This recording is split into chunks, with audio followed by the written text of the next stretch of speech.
So at this time, we'll be heading to the tree. As we wait for the quad to gather people, you're more than welcome to come up and add some dried flowers in here.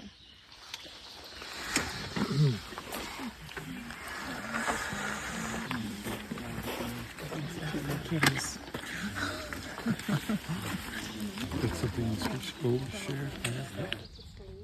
And we'll start off with that and invite anybody that would like to come up to do the same. Please be mindful of your footing, it's very rocky.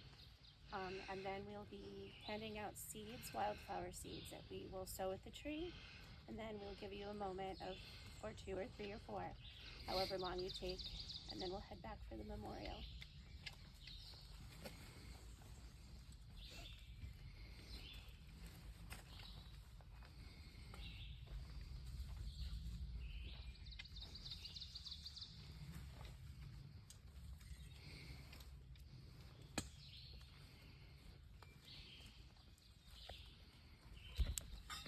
Anybody like to come up?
Can you hold this for a minute? Thank you.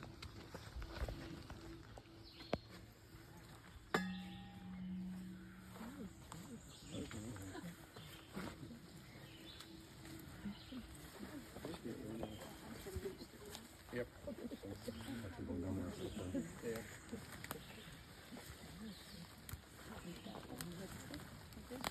All good.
Hey, Val. Val.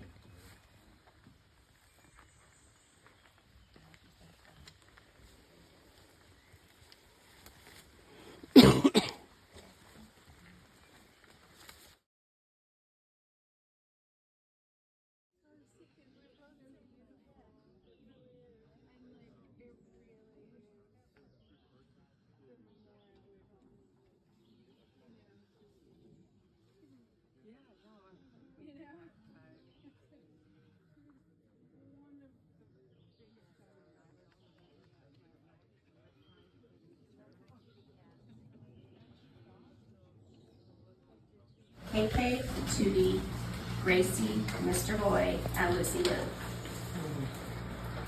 Over the next few moments, we'll perform Steve and Thérèse Memorial. And their ashes were placed at the base of the tree, returned to nature. In the days and years to come, may you always know that you're surrounded by and part of nature and beauty.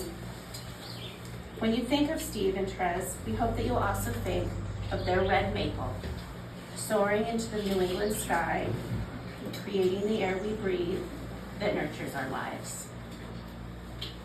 Kathy Doan would be welcome to do the first reading. Wherever you feel comfortable.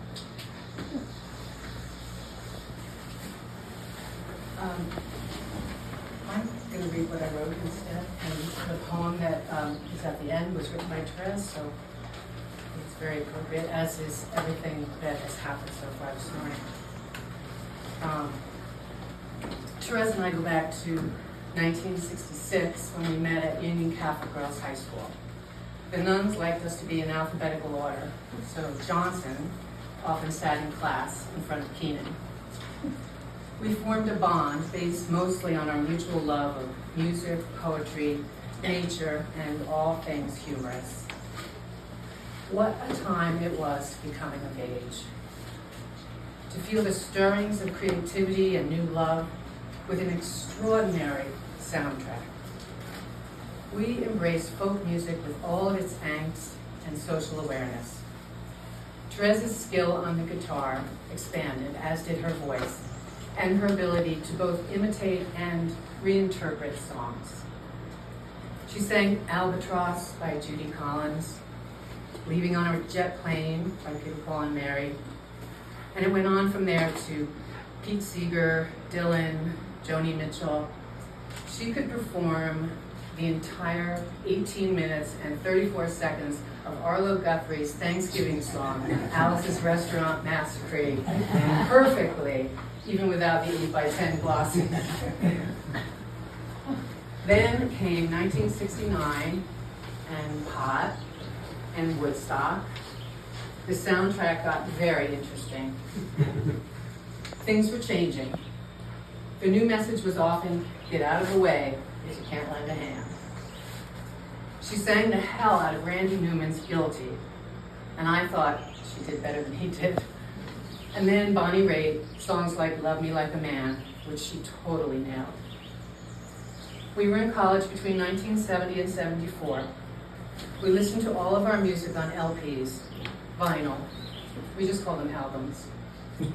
I used to go through the racks of records for $1 a piece at my university bookstore. That's where I found some old blues artists like Bessie Smith, Lightnin' Hopkins, Josh White. I remember bringing those records to Thérèse when I visited her in Fairfield. She had been getting into the blues with a lot of influence by Bonnie Raitt.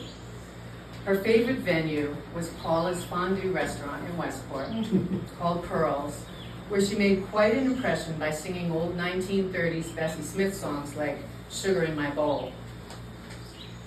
In the 80s, my kids and I visited Thérèse and Steve at their place in Sharon with the long gravel driveway, so great for sledding, and the rowboat on the pond. One time around 1989, when Michael and Justin were 5 and 3, we left them with Steve for an evening while we went out to hear some live music at the Town Crier in Pauling, New York. It was about 40 minutes away. Steve was confident that he had the situation under control. And the boys would be in bed by 8:30, 9 o'clock at the latest. We got back about 11:30, and Steve was patiently catching stuffed animals from the catwalk above the living room, where the boys were playing Animals from the Sky. A few years later, Steve helped them build their Cub Scout Pine Box Derby cars. They were aerodynamically correct, and they both won their races. My 3 kids have the fondest memories of not only Thérèse's singing voice, but also her love for music and all its aspects. She showed them that music can bring forth emotions, like joy and laughter and all the others, especially when it is played live in your living space. They still remember songs like Mr. Man in the Moon, Sarah Sylvia, Cynthia Stout, The Teddy Bear's Picnic, and Waltzing with Bears. My daughter Liv recently said that she and some 30-something friends were reminiscing about songs from their childhood. Liv mentioned One Meatball. Her friends were like, huh? One Meatball? She truly thought, as did her brothers, that the old Depression-era blues song about a man who only had 15 cents in his pocket was a well-known children's classic. Thérèse taught my son Michael how to teach himself how to play guitar and instilled in him the confidence to play and sing with abandon. That gift she gave him still lasts and pays forward to all of us who sit and listen to him play and sing. I'm sure there are many students of Thérèse's who are doing the same, and that is a beautiful legacy. In addition to those young students who learned their craft from Thérèse, she also brought music to countless elderly people in nursing homes. She had an amazing repertoire of songs from the 30s, 40s, and 50s, and there were times when nonverbal patients would have breakthroughs and sing with her. As I'm sure many of you have, I have experienced multiple losses, both expected and tragically sudden, too soon. The process of acceptance takes time, and there is no set way to explain how it works, how to do it with grace. I truly believe that once you have made a loving connection with someone, be they a friend, a partner, a parent, or even a child, that they never really go completely away. Of course, they are not here with us. And while it feels trite to say that they live on in our memories, I simply cannot lose the faith that once you have experienced what you love in that person, their sense of humor, quirkiness, their intelligence, their depth, their voice, that is what remains with you. All those qualities, melded with the passage of time, somehow, if we let them, can relax into a loving remembrance of the comfort of knowing each other. Long ago, Thérèse and I made a pact that if anything ever happened to one of us, the other one would take the journals.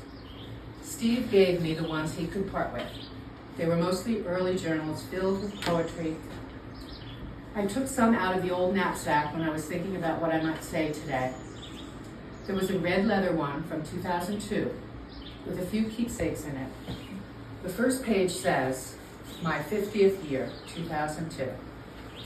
And then, in all caps, she wrote a quote from the book, Man's Search for Meaning, by Viktor Frankl. Set me like a seal upon thy heart. Love is as strong as death. And then, a sheet of paper fell out with these words written on it. There is so much I can't say in words anymore.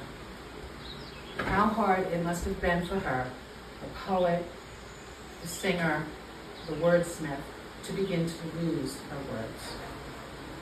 I'd like to end with a poem that Thérèse wrote in the spring of 1973. When I read it, I feel her speaking to us now, and I'm sure that she wanted it to rain. Today the earth opens up, urges me to ooze down into early mud spring thrill, to forget sadness and vacancies, and open myself to new magic. It's bound to be afoot. And the sure-footed assurance of new life. God is truly alive. Myself calls to you in this chainless, flameless mood, a child wish for time to at once rush ahead and not lose its simplicity, innocence. Come to, in this joyless world, to the edge of the barren plain, through the musty curtain of plastic details, out of the murky pool of indifference. I wait for you there. Yes, I am for you, for we. One toe dipped in the old magic we forgot to stir up. And when you come, we'll both jump hand in heart in yes, back to the cobwebs of our innocence.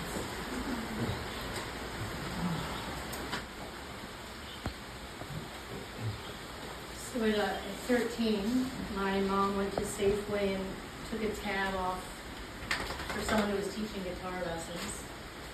I had no idea that I wanted to play guitar, but that was my Christmas present, and my brother's. We took 2 lessons, and I fell in love with music, and it made my entire career, first as a musician and touring, and then as a manager now and producer. And I really don't even know who I would be had Thérèse not driven down my driveway in her beat-up red Volvo and opened the world to me. And she was tall and blonde and free, and I used to try to dress like her. And my handwriting, if you see it, looks like hers, because she would tell me to write lyrics of people I liked, Bonnie Raitt, John Prine, Chris Christopherson, so I could learn what it feels like to write amazing lyrics. We introduced her to my mother's best friend, who had a son with muscular dystrophy named Peter. And they can't be here today. Their grandson's graduating in Jackson Hole. And so they asked me to read this letter, and then I will segue into the letter from Mary Lou and Larry Wiseman, who I now call Faux Ma and Faux Pa, my parents. You know, the last time I saw Thérèse and Steve is they came down to my mom's memorial, and I played music in front of a ton of people, and with Thérèse sitting right there, I was so nervous, and it was so funny, and I got like so emotional with her. I was like, you're my God, you're here. Oh my God, how am I going to do this? So anyway, this is a letter from Mary Lou and Larry, written by Mary Lou. Larry and I would like to be here to honor our dear Thérèse if we were not in Jackson Hole, Wyoming, attending the high school graduation of our grandson. But standing in for us is Val Den, our close friend who was one of Thérèse's first students. As a result of Thérèse's influence, Val became a professional singer, guitarist, songwriter, as well as a successful music agent, if she may say so herself. Thanks, Mary Lou. And she must, since we can't be there. Thérèse entered in our lives when she was a student at Fairfield University, and she never left. When Larry was looking for a guitar teacher, Val's mother recommended Thérèse. After it became clear that her student Larry was never going to progress beyond the chords of Mr. Bojangles, she remained in our lives as a close friend, rising to the status of faux family. A daughter for Larry and me, and a big sister to Adam and Peter for the rest of her way too short life. Whenever she'd arrive for a visit in her painted matte red Volvo, we knew we were going to have a sing-along. Our favorite was My Name is Morgan, but it ain't JP. There she'd be, perched on a stool in the kitchen, her guitar resting at an angle on her thigh, her long veil of blonde hair covering one side of her beautiful face, and she would sing. Her voice was marvelously mutable. She could sound as raunchy as Joplin and as sweet as Aretha Franklin. Thérèse was as compassionate as she was talented. She was sought after as an entertainer at bars and other venues throughout the region, but perhaps she was most valued and happiest when she volunteered her talents at nursing homes and could sing the oldies but goodies, inviting the residents to sing along, and they did. Thérèse was irresistible. When she married Stephen, we folded him into our family, and we would visit them in Sharon, then Falls Village, and they returned the favor visiting us in Westport. Like you, we were all stunned and saddened when Steve and Thérèse, this happy couple, had moved into their beautiful dream home on the hill that was surrounded by acres and meadows and forest. Several years earlier, when our young son Peter, this is where she's 87, I need a reminder, it was 50 years ago. 50 years earlier, when our young son, I should have read it, Peter died at the age of 15 and a half from Duchenne muscular dystrophy. Thérèse sang a song in his memorial service that she had written especially for him. It was called The Man in the Moon. Just before she was to sing, she approached me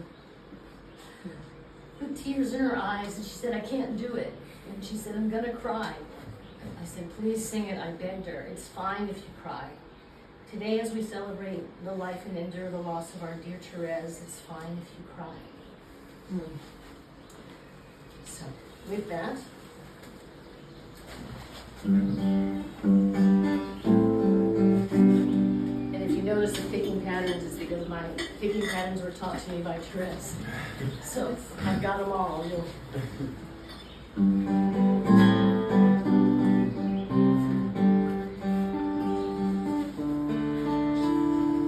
Hiding away from the hurry, I'm taking my time to be bored.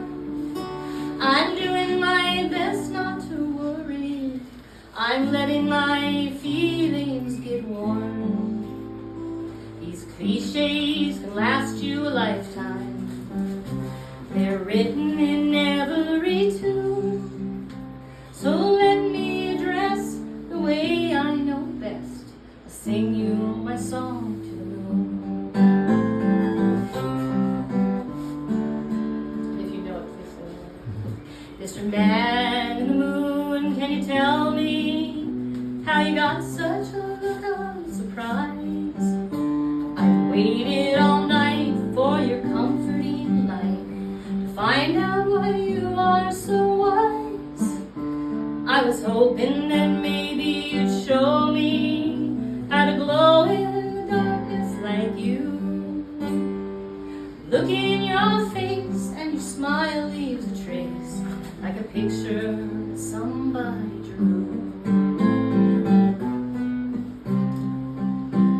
The world, it just seems to be twisted with schemes, and I'm learning to listen to me. I am older than I was a long time ago, and younger than I'll ever be. Oh, it's because it's over here. Okay, good, thank you. Because everything keeps me in wonder.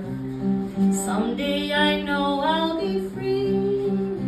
Just waking and waiting, there's no use to taming the man in the moon melody. Mr. Man in the Moon, can you tell me how you got such a look of surprise? I've waited all night for your comforting light, find out why you are so wise. I was hoping that maybe you'd show me how you could glow in the darkness like you do. I look in your face and your smile leaves a trace, like a picture that somebody drew. Well, I look in your face and your smile leaves a trace, like a picture that some memory drew.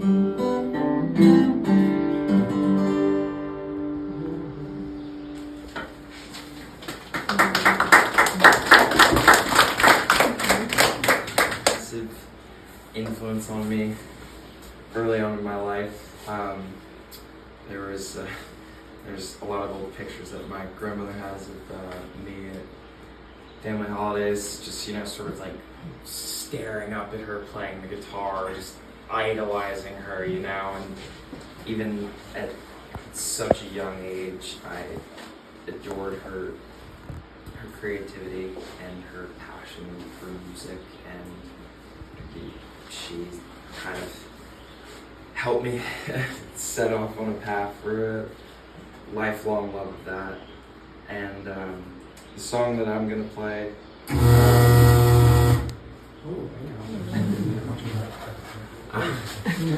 Sorry. Was that Thérèse?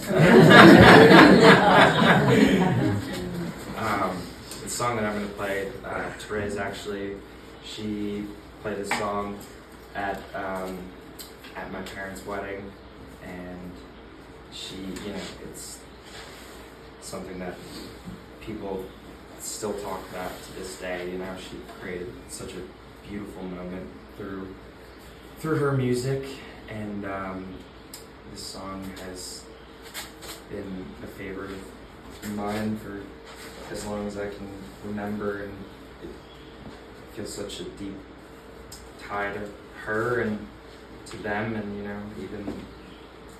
even though they are not here with us physically, this is the best sort of link that we can have to all of them. So I'm incredibly grateful to her, and I'm incredibly humbled to play and to play her guitar even. So.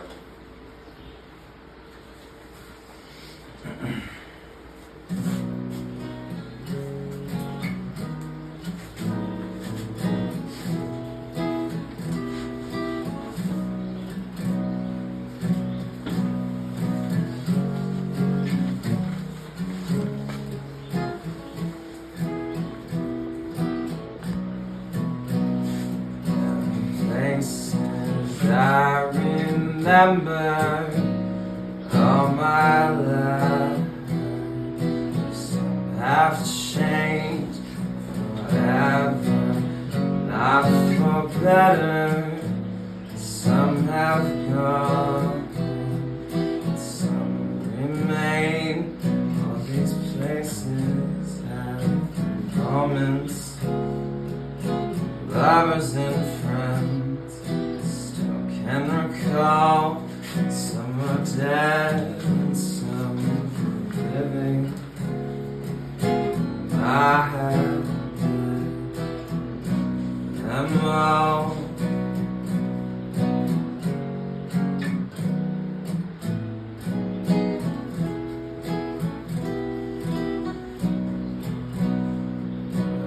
All these friends and lovers, there is no with you. These memories lose their meaning when I think of something new. Though I know I'll never lose affection, people and things before.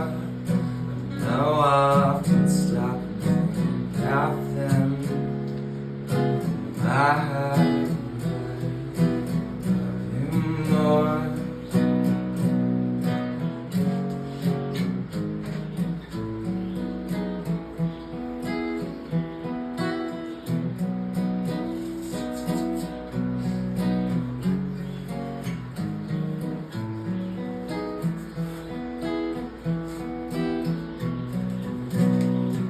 I know I'll never lose affection, people and things that went before. No, I'll often stop and think about them. I have you more.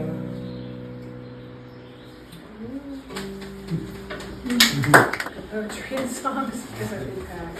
I want to read them and hear them a lot more after this. Thank you for this. I want to hear your voice and I want to hear all this a lot more. My brother's wedding to Harrison's parents, I didn't have a tissue. Sean looked at me when Therese sang that song, my brother Sean, thinking that I would be the one that wouldn't be crying, so he wouldn't cry. And I was bawling. And I had this bridesmaid dress on I didn't want to wear, and I had no sleeves. So I was just wiping like this. So I had a tissue this time because there was nothing more meaningful than Thérèse singing that song for our family. And at Kara's funeral, I had my hand reached back and holding Therese's hand while Harrison sang that for his mom.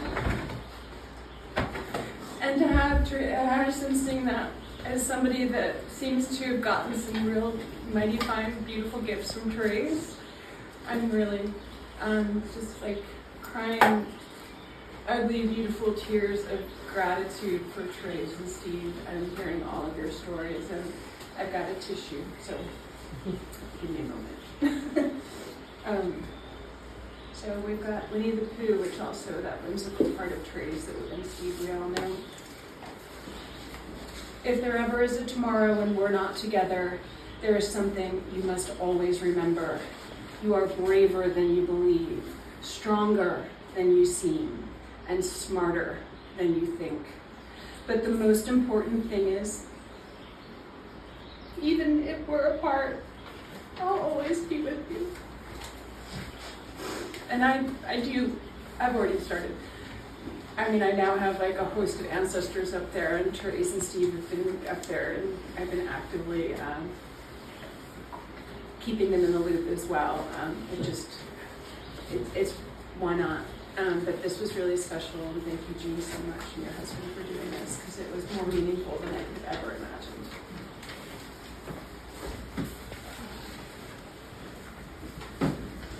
So the reason we're doing this sing along is, and I'm just going to tell the story of kind of how Steve met Thérèse. Is that I was living with Steve at that time, and he said, "There's this girl that's a musician, and she, I really kind of like her. Will you go to the Georgetown Saloon with me and just hang out with me so we can kind of stay there and watch her?" So we go to the Georgetown Saloon and watch Thérèse, and he did it a couple times, and then he went on his own, and he said, "Why'd you all come back to the house?" But the people goes, "Oh no, your wife won't like that." "Well, that's not my wife, that's my sister." So then she did come back to the house, and everybody else had had a party. But she would, at the end of her sets, and I loved Therese's music at the end of sets, and one of the ways Steve fell in love with her is she would sing this song at the end of her sets. So I thought, what an appropriate thing for us to do, but for us all to sing that song.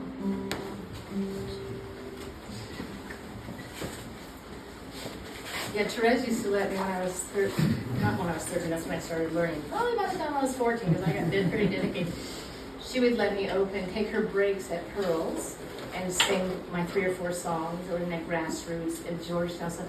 And then my big break was at 15, she let me open her set at the 11th Pavilion in Westport. So it was the first time I ever played in front of but she was very generous and so encouraging for me. She's like, just do, and teaching me songwriting, writing these things. And I can remember my first song, and this is one of them that she taught me that.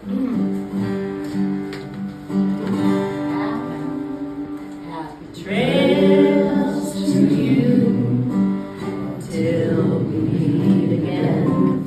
Happy trails to you. Keep smiling till then. Who cares about the clouds when we're together? Sing a song and bring the sunny weather. Happy trails to you till we meet again.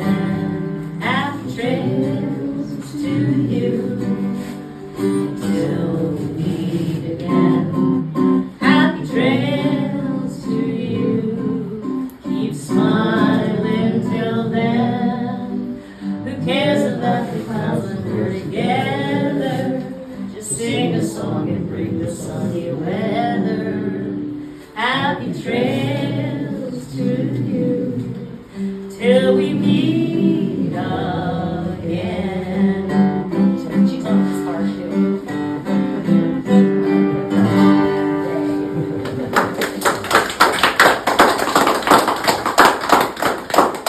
To nurturing. Their memories will live on through the abundant cycles of life here, through the bird song in the waterways, and through the trees and the flowers. We know they will also live on through each of you, the ways that you choose to remember them and share their stories with the world. We would now like to offer you some time to share those remembrances. And we'll be right around for you. How big sisters, and we used to walk them in their carriages every day. And we decided to enter them in a contest because we thought Thérèse was so beautiful. She just had the face of an angel. And it was the cutest baby contest, right? And the cutest baby contest. But we entered her in the most beautiful baby contest. And Lulu, who was Therése's counterpart, lost to Thérèse. She was the curliest hair, and Thérèse was the most beautiful baby at Lincoln School. And over the years, I always had a connection to Thérèse. I didn't have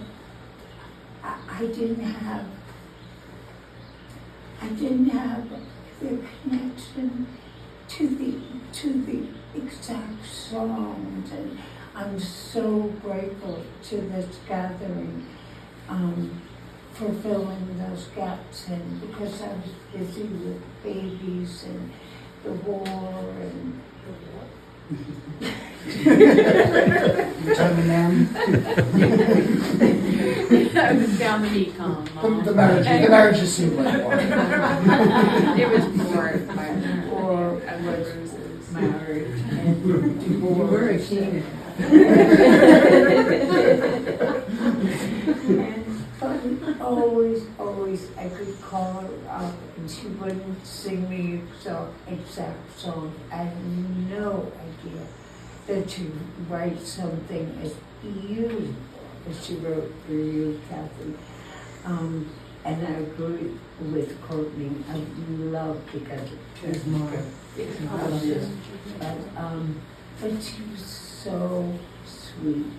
And right until the end, when I went up to see her a couple of times and I could see she wasn't doing too well, and then we got the call from John that she was in the hospital, and Mary Jo and John and I raced up there to be with her, and we sang our 8 family songs to her. All 8 siblings. All 8 siblings had a song of their own, and we sang them to her. And I at one point just whispered to her, "Don't be afraid to die, Thérèse. There is no God. There is no punishing God. You're going to go to the wonderful place." And it was one of the last things that I said to her. And I never thought that I would outlive her, but this has set her right back to life. And thank you. As Christine used to say, of the 6 sisters, Thérèse was by far the nicest. Much nicer than Christine and the rest of them. And she had a bedroom on the 3rd floor of the house that her best friend Kathy and I were reminiscing about. Because going to her room, it was like going to a Wunderkammer.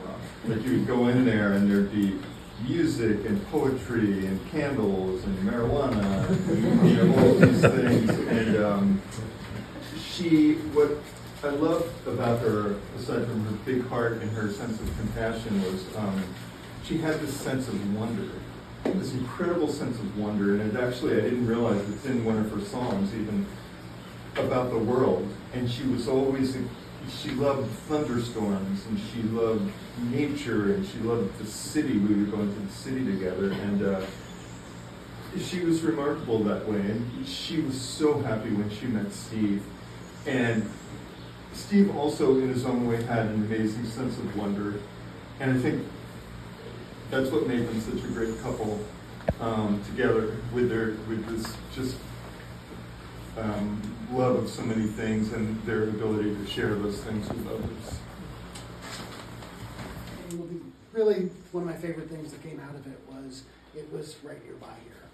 So I was in Millbrook. I was in Millbrook, New York, and so that gave me an opportunity to, spend time with Thérèse and with Steve in a way that I never would have otherwise. I mean, she, as Thérèse has 20-something nieces and nephews, and they tucked themselves away here in a corner of Connecticut. It wasn't as convenient for all of us as it could have been. So it was, it was special that I got to spend that time with them, and it was, it was also a nice break to have tacos and margaritas with my aunt when I was 16, who might also light up a joint at the end of the meal. And then what became nice about that was, the way things can be is we made a connection, and Mom's right. I mean, she's definitely the nicest of the sisters. She was by far the sweetest. I don't know if not having children is part of that, and helped her keep that and hold on to it. But then whenever we would get together at family gatherings, and it would be, Thanksgiving or Christmas or whatever, at a certain point, Thérèse would give me a look and be like, "Hey, sneak off for a minute here. We'll go to the basement for a minute. I got this tiny little joint she's rolled, and we'd go spend, and we get a little extra, just one-on-one time, me and Thérèse, and 10 minutes, 20 minutes, in a family that feels like a cast of thousands. My mom and her, the 8 siblings, and various cousins with 5 cousins each, sisters with cousins each.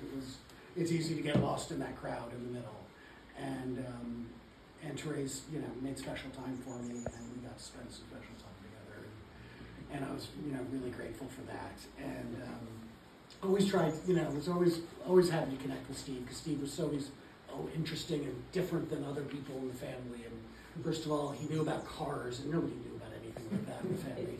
I didn't particularly either. But I tried to understand what they'd built and what had been so amazing about what they'd done.